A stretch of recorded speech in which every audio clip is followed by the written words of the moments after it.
respected principal ma'am, all my staff members and dear students, good morning all of you।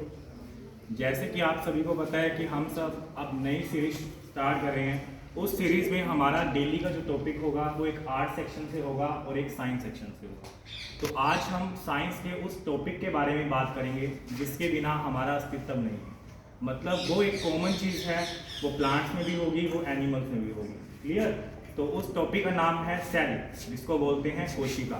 और आप कोई मर्जी competition उठा के देख लो, हर कंपटीशन में आपसे सेल से क्वेश्चन जरूर पूछे जाएंगे।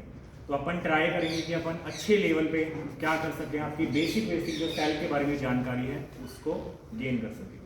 देखिए, सेल की बात करें, इसको हिंदी में बोला जाता है कोशिका। तो क्या होता है, कोशिका आपके शरीर की एक स्ट्रक्चरल और एक फंक्शनल यूनिट होती है, एक संरचनात्मक और एक क्रियात्मक इकाई होती है। सभी छोटे हुए पढ़ते आते हैं अपने इसी लाइन को कि जीव शरीर की सबसे छोटी संरचनात्मक और क्रियात्मक इकाई कोशिका होती है।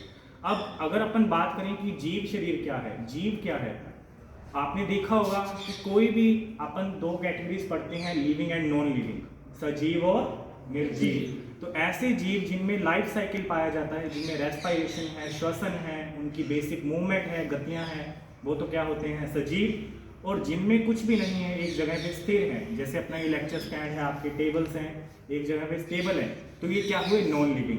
क्लियर? अब जीवों की बात करें तो आप देखते हो कि प्लांट्स भी हैं अपने आसपास। क्लियर? और उसके अलावा एनिमल्स भी हैं जो मूवमेंट कर सकते हैं, श्वसन कर सकते हैं। तो जीवों का मतलब क्या हुआ, प्लांट एंड एनिमल्स। क्लियर? इन सभी के अंदर सेल पाई जाएगी। अब अपन ये बात करें कि सेल एक स्ट्रक्चर है। कैसे स्ट्रक्चर है? देखिए, आप एक वॉल का एग्जाम्पल लीजिए।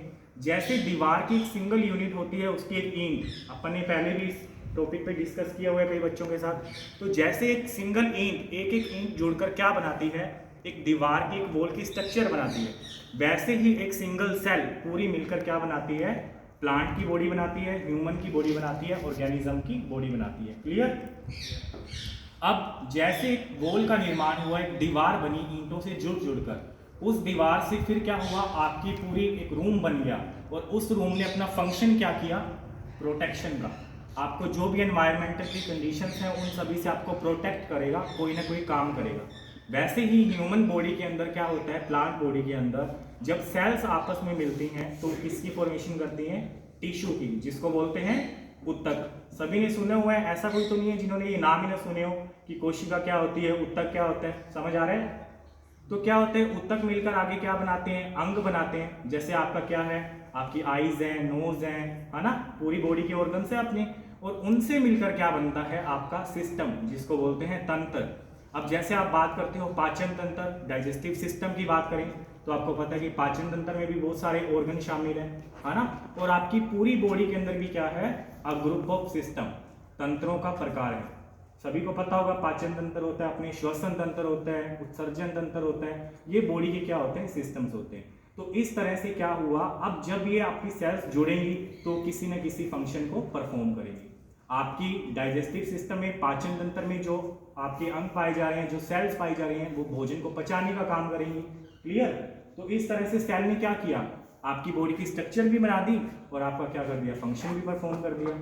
क्लियर? अब क्या होता है, सेल के बिहाफ पे ऑर्गेनिज्म को, जीवों को बांटा जाता है।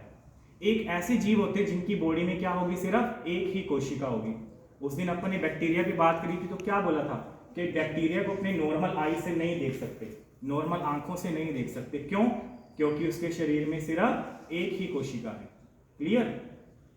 कोई सिंगल कोशिका को अपनी नॉर्मल आई से नहीं देख सकते। और उसके अलावा ऐसे जीव जिनकी बॉडी के अंदर मल्टीपल सेल्स होती हैं, बहुत सारी कोशिकाएं होती हैं, तो वो धीरे धीरे कोशिकाएं आपस में जुड़ती जाती हैं और वो अपनी विजन के अंदर आ जाती हैं। क्लियर? तो इस बिहाफ पे ऑर्गेनिज्म कितने टाइप के हुए, 2 टाइप के। कौन कौन से, यूनिसेल्यूलर एंड मल्टी सेल्यूलर। अब इसके अलावा आप देखो कि प्लांट में भी सेल है, एनिमल में भी सेल है, दोनों के अंदर सेल है। तो इनको डिवाइड कैसे करेंगे, इनके अंदर डिफरेंस क्या होगा।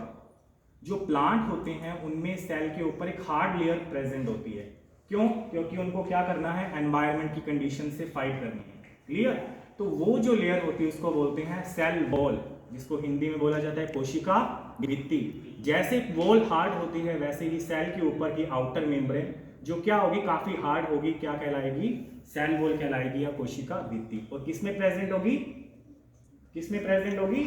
प्लांट्स के अंदर, पादपों के अंदर। और वहीं अपनी बात करें एनिमल्स की, एनिमल्स को तो एनवायरमेंट कंडीशन अपना रूम में भी मिल सकता है, अदर जगह पे भी मिल सकता है, तो इसीलिए क्या होती है उनमें सेल वॉल एब्सेंट होती है और उसके अलावा एक अदर मेम्ब्रेन प्रेजेंट होती है जिसको बोलते हैं कोशिका झिल्ली।